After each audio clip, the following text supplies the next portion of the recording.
안녕하세요, 페토리TV의 베타입니다. 오늘은 강아지 입양 초기에 잘 걸리는 전염병에 대해 알아볼까 합니다.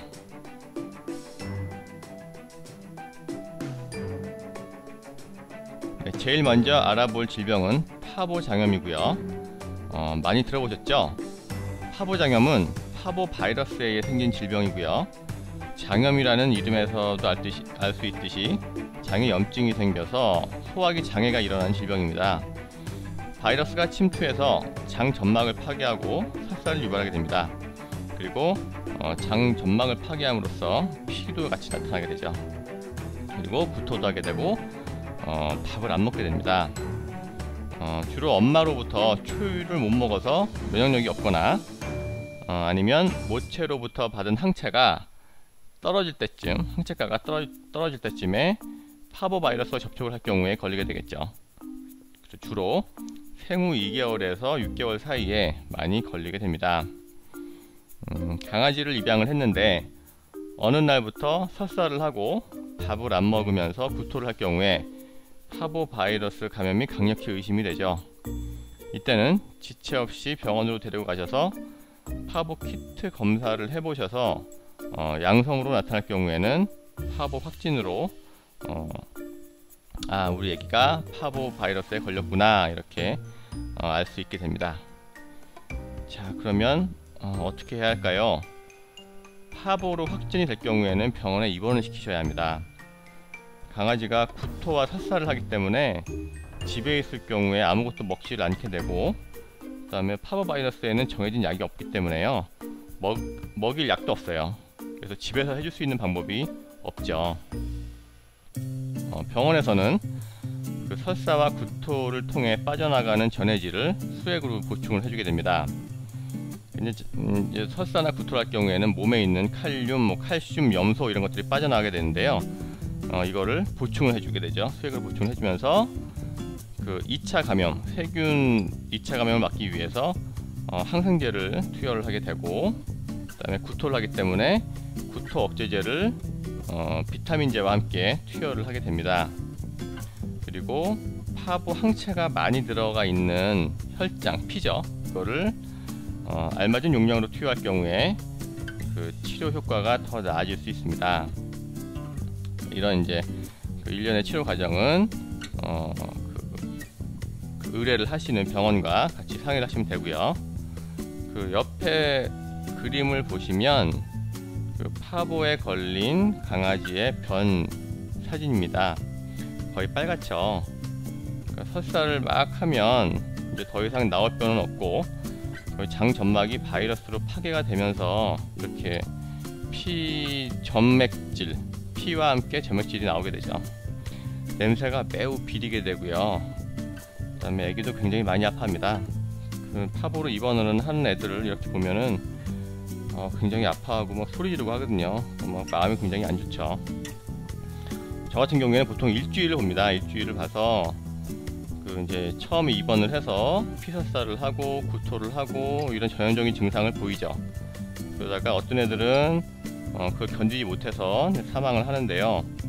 어떤 애들은 이제 그 극기, 그러니까 어떤 증상의 극기를 지나고 나면 다시 조금씩 이제 활력을 찾고 이제 물도 먹고 사료 같은 것도 조금씩 먹으면서 이제 회복을 하기도 합니다. 제가 볼 때는 이 애들이 그 파보바이러스에서 살아날 수 있는 게 그 당시에 걸린 그 바이러스의 그 세기, 그 다음에 독성 얼마큼 센지, 그리고 그 파보바이러스에 걸린 아기의 그 면역력, 항체가 이런 거에 의해서 많이 좌우가 되는 것 같습니다. 자, 그 다음 한번 넘어가 볼게요. 네, 그 다음 전염병은 홍역입니다. 저는 파보보다 홍역이 더 무서워요. 파보는 그래도 이제 치료가 되는데 홍역은 참 힘들죠. 일단 홍역은 디스템퍼 바이러스라고 하죠. 근데 이거 같은 경우에는 호흡기 분비물, 그 다음에 이제 콧물, 그 다음에 눈곱, 그 다음에 대소변, 침 등으로 전파가 됩니다. 대소변 중에서 주로 이제 소변이겠죠. 이 바이러스도 파보와 마찬가지로 면역력이 없거나 낮은 아이들에게 침투가 되겠죠. 그다음에 이 홍역 같은 경우에는 특징이 증상이 매우 다양합니다. 그 파보 같은 경우에는 이제 소화기 질병이기 때문에 설사, 구토, 그다음에 밥 안 먹고 이렇게 좀 정해졌는데요. 증상이 홍역 같은 경우에는 매우 다양해서요. 가장 많이 나타나는 게 이제 호흡기 질병이죠. 그래서 콧물 나고, 그러니까 노란 콧물 나고, 기침하고, 노란 눈곱 끼고, 이렇게 되는데, 이제 그 코가 딱딱해지는 하드 노우즈, 그다음에 발바닥 패드가 또 딱딱해지는 하드 패드, 그리고 이빨에 그 맨 거층이죠. 에나멜질이 형성이 잘 안 돼서 홍역을 걸리고 난 애들은 이빨이 굉장히 약하게 되죠. 그런 것들. 그 다음에 설사, 그리고 이제 심한 경우에 그 이제 바이러스가 그 신경에 침투가 될 경우에는 경련을 하거나 뭐 특현상이 일어나거나 하는 신경증상까지 같이 나오게 됩니다. 그래서 증상은 매우 다양해요. 처음에는 이제 감기 걸린 줄 알고 병원에 오시고 뭐 약을 먹고 그러다가 안 나서 다시 오셨을 때 그때 이제 키트 검사를 하게 되면 홍역으로 확진되는 경우가 제일 많죠. 자, 옆에 그림 보시면 이제 노란 눈곱 낀 사진, 그다음에 하드 노우즈라고 해서 이제 코가 딱딱하게 되는, 그리고 맨 아래는 이제 패드가 딱딱하게 되는 하드 패드, 그다음에 옆에 이빨은 에나멜질이 저형성된 그런 이빨 사진입니다.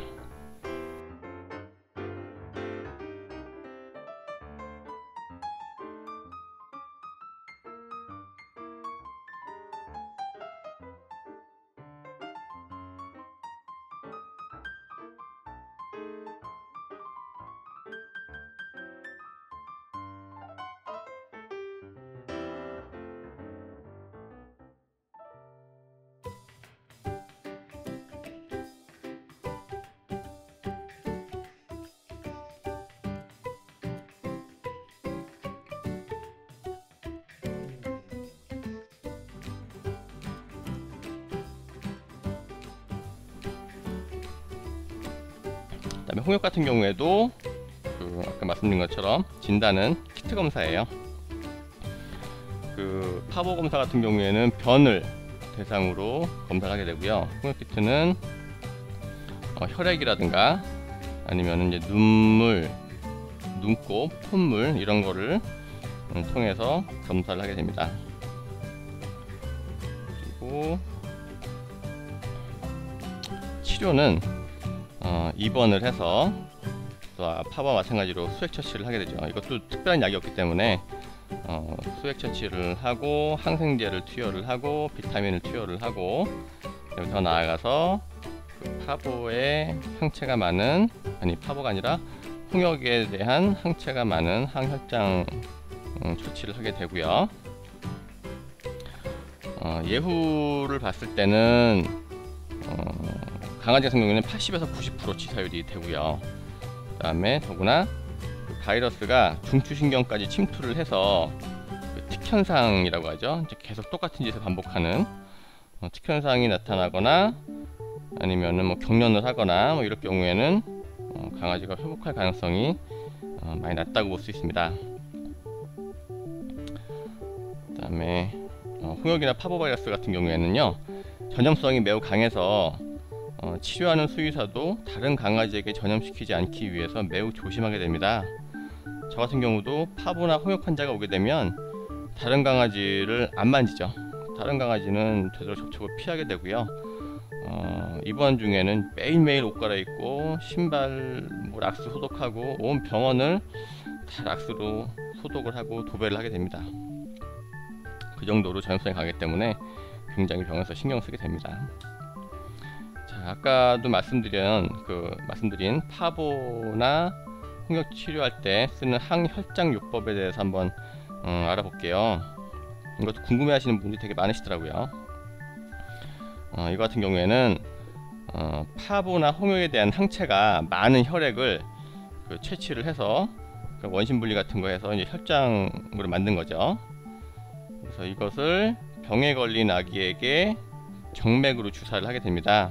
그렇게 되면 바이러스에 대한 항체를 많이 얻게 되죠. 그래서 그것이 이제 혈액으로 들어가서 신속하게 바이러스를 중화시킨다 그러죠.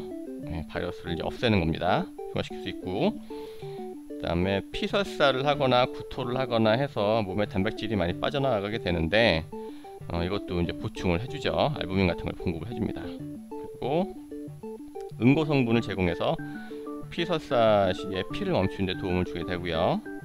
그래서 이러한 이점이 있기 때문에 파보나 홍역 치료 시에 항혈장 치료를 많이 하게 되는데요.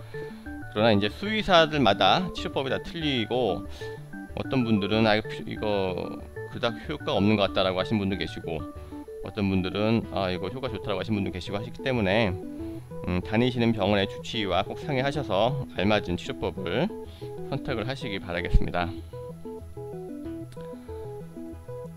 자, 제가 잘 생각을 해보면은요, 파보나 홍역이 걸리는 그 이유가 모체 항체가 떨어지는 시기에 엄마와 떨어지고, 그 다음에 이제 접종은 이제 할 시기가 아니죠. 접종을 안 하고, 그 다음에 스트레스는 엄청 받고, 그 다음에 파보 바이러스나 홍역 바이러스와 접촉할 수 있는 기회는 많아지고, 이러기 때문이 아닌가 싶습니다. 한번 생각을 해볼게요. 1개월 반 정도 되면 엄마와 떨어져서 애기들이 경매장에 가겠죠. 경매장에 가고, 거기서 수많은 강아지와 접촉을 하고, 또 경매를 통해서 새로운 주인을 만나고, 여기에서 또 이제 진열장에 갇혀 지내다가 진짜 주인을 만나게 되는 이러한 경로를 거치면서 너무 어린 아기들이 영양 부족이라든가 엄청난 스트레스, 그리고 파보나 홍역 바이러스와 접촉할 수 있는 엄청난 기회들, 이런 것들이 많기 때문에 이러한 시스템을 고쳐야 파보나 홍역이 사라지지 않을까 생각을 합니다. 그래서 적어도 3개월 이상의 강아지를 분양을 한다면 애기들이 충분히 모유 수유를 하고, 접종도 적어도 2번 내지 3번 할 수가 있고, 그래서 파보나 홍역의 걱정이 없이 분양받을 수 있을 것 같은데, 문제는 이제 강아지를 키우시려고 하시는 분들이 작고 어린 애들을 이제 좋아하시기 때문에 제가 볼 때는 지금 같은 시스템이 유지가 되는 것 같아요. 그러니까 나라에서는 적어도 2개월 이상 그리고 3개월 이상의 강아지를 구입을 하기를 이제 독려를 하는데, 실상은 안 그러니까, 실상은 뭐 1달 반 뭐 이런 애들을 이제 또 원하시기 때문에, 그래서 어린애 선호하지 마시고, 어린 강아지 선호하지 마시고, 적어도 3개월 이상 된 아이들을 분양을 했으면 참 좋겠습니다. 그러면 어린애들이 이렇게 파보나 홍역을 바이러스 걸려서 이렇게 죽어가는 그런 일이 없을 거라고 생각이 돼요. 그리고 만약에 분양받으셨던 강아지가 파보나 홍역으로 죽었다 그러면 바로 다른 강아지를 분양을 받을 경우에는 그 아기도 똑같은 질병으로 사망을 하겠죠. 집에 그 파보나 홍역 바이러스가 남아있기 때문에요. 따라서 우리 죽은 아기가 사용했던 모든 그 물품들은 버리거나 또는 락스로 완전히 소독을 하시고, 그 다음에 이제 데리고 오셔서 키울 강아지는 적어도 3차 이상의 접종을 하시고, 그 다음에 항체 검사를 해서 그 아기가 파보나 홍역 바이러스에 이길 수 있는 항체가가 생겼다를 보고, 그 항체가가 생겼을 경우에만 집으로 데리고 오셔야 우리 아기가 또다시 파보나 홍역에 걸려서 생명을 잃는 그런 아픈 그런 경험을 하지 않게 되겠죠.